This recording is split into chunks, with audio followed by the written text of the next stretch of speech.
Hezbollah ने 120 rocket हमले से इजरायल को दहलाया है।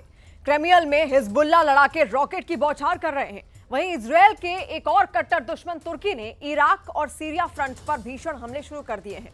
अंकारा टेरर अटैक का बदला ले रहे तुर्की ने कुद्स फोर्स के कई अड्डे तबाह किए हैं। तुर्की के वॉर जोन में आने से अमेरिका की टेंशन बढ़ गई है। वजह ब्रिक्स समिट में पुतिन और एर्दोआन का बहुत बड़ा ऐलान है।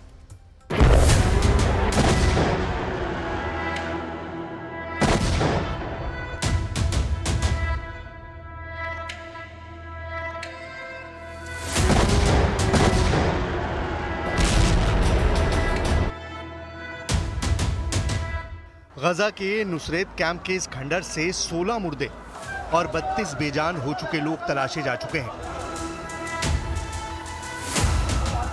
आंकड़े अभी बढ़ सकते हैं। इजराइल की मार तेज होती जा रही है। इजराइल आउट ऑफ कंट्रोल हो चुका है। खतरा जितना बढ़ रहा है, इजराइल उतना ही घातक होता जा रहा है। इसकी वजह है इजराइल का पावर हाउस कहे जाने वाले सुपर पावर की बड़ी टेंशन। यूक्रेन रूस युद्ध का मास्टरमाइंड होकर भी अमेरिका दूर से तमाशा देखता रहा। इजराइल हमास की लड़ाई से भी सुपर पावर ने बराबर दूरी बनाए रखी। इजराइल हिजबुल्लाह युद्ध में भी अमेरिका शांति की अपील करता रहा। ईरान इजराइल टकराव को भी अमेरिका ने टालने का पूरा प्रयास किया।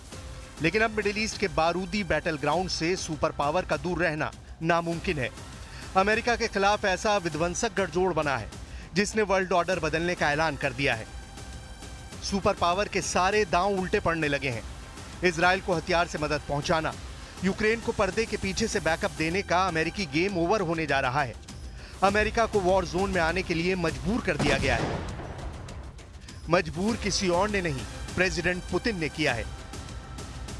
रूस की जमीन पर अमेरिका के खिलाफ ऐसी मोर्चाबंदी हो गई है कि सुपर पावर को अब खाड़ी युद्ध में दखल देने के सिवाय कोई रास्ता नहीं बचा है।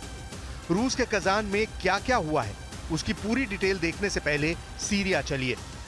देखिए बारूदी तांडव, ये तुर्की का हमला है।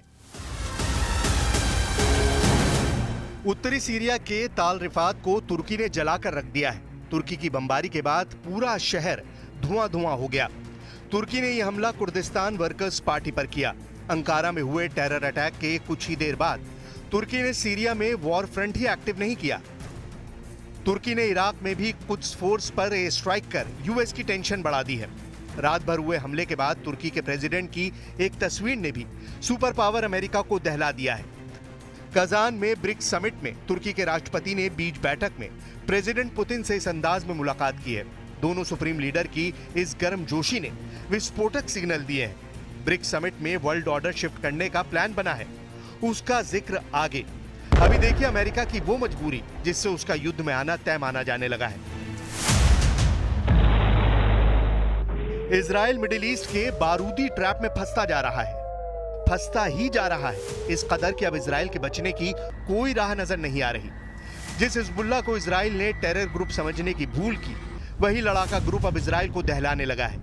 हिजबुल्लाह की मार तेज होती जा रही है। इजराइल के धमाके और धमकियों के जवाब में नसरल्लाह आर्मी उसे घर में घुसकर मारने लगी। हिजबुल्लाह का यह हमला उत्तरी इजराइल के नहारिया में हुआ।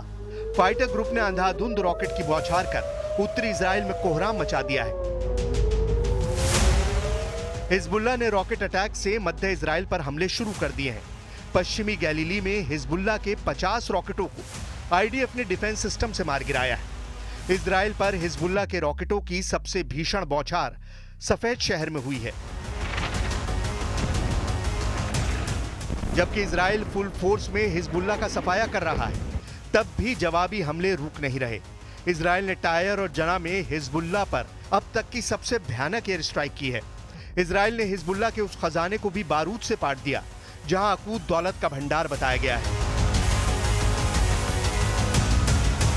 बहुत सारे ऐसे इलाके हैं, चाहे वो साउथ लेबनान हो, इवन बेरोत हो, दहाई हो, टेयर डिस्ट्रिक्ट हो, तो यही हर जगह पे देखने को मिल रहा है। ये आप देखिए मेरे पीछे क्या हालात हैं। यहाँ पे दूर दूर तक जब नज़र दौड़ाते हैं तो यहाँ पे इसी तरीके की बर्बादी देखने को मिलती है, घरों के अंदर भी, घरों के बाहर भी। और कई मोहल्ले पूरी तरह से तबाह हो चुके हैं। नबाती एक ऐसा इलाका है जहां पूरा मार्केट तबाह हुआ है, पूरी बस्ती तबाह हो गई। दहिया पे लगातार अटैक्स हो रहे हैं और दहिया वही इलाका है जहां पे हिजबुल्लाह के चीफ सैयद हसन नसरुल्लाह पे अटैक किया गया। हालांकि तब से लेकर अब तक हिजबुल्लाह ने कोई भी चीफ मुकर्रर नहीं किया, शायद इसलिए ताकि वो टारगेट ना बने। इस बीच इजराइल के हमले पर एक ऐसा पर्दाफाश हुआ है जिससे लड़ाका ग्रुप दहल गया है। इजराइल ने हिजबुल्लाह के 2 सुप्रीम लीडर को बम, गोली या मिसाइल से नहीं मारा है। नसरल्लाह और उसके बाद चीफ बने सैफुद्दीन की मौत दम घुटने से हुई है। लेबनान मीडिया रिपोर्ट्स के मुताबिक हिजबुल्लाह चीफ हाशिम सफीउद्दीन की मौत अल माजरा में एक इमारत के नीचे बनी टनल में हुई है। आईडीएफ ने इस सुरंग में अंधाधुंध बमबारी की थी। तब हाशिम के साथ 7 लड़ाके भी मौजूद थे। आईडीएफ के एयर स्ट्राइक के बाद भी हाशिम जिंदा बचा रहा। 3 दिन बाद दम घुटने से हाशिम और 7 लड़ाकों की मौत हो गई। रिपोर्ट्स में दावा किया गया है कि सुरंग में ऑक्सीजन सिलेंडर का इंतजाम भी था, लेकिन 3 दिन बाद टनल में स्टोर की गई ऑक्सीजन खत्म हो गई।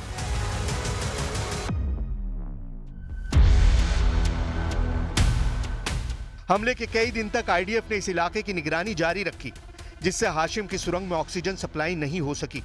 इजराइल के भीषण हमले के बीच हिजबुल्लाह चीफ ऑक्सीजन न मिलने की वजह से मारा गया। हसन नसरल्लाह की मौत की वजह भी दम घुटना ही था। इजराइल ने अंडरग्राउंड टनल में ठिकाने बनाए हिजबुल्लाह लड़ाकों को अब दम घोट कर दफनाने की रणनीति बना ली है। हालांकि इजराइल के लिए असल मुसीबत हिजबुल्लाह लड़ाके नहीं, कजान में बना अमेरिकी विरोधी महाशक्तियों का गठजोड़ है। रूस में हो रही ब्रिक्स समिट में प्रेसिडेंट पुतिन ने अमेरिका के खिलाफ जबरदस्त गोलबंदी कर ली है। पुतिन ने क्लियर मैसेज दिया है कि यूक्रेन को अमेरिका ने उसके खिलाफ इस्तेमाल किया है, जिसका बदला लिया जाएगा।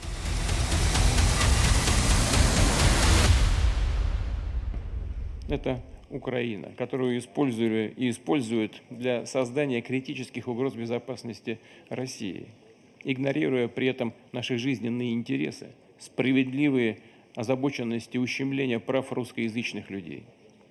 А сейчас и вообще не скрывают цель нанести нашей стране стратегическое поражение. पुतिन ने इशारा कर दिया है कि अमेरिका को करारा जवाब मिलेगा, लेकिन यूक्रेन की जगह सुपर पावर को पुतिन खाड़ी युद्ध में उलझाएंगे और उसी तर्ज पर सबक सिखाएंगे जैसे सीरिया सिविल वॉर में सिखाया था।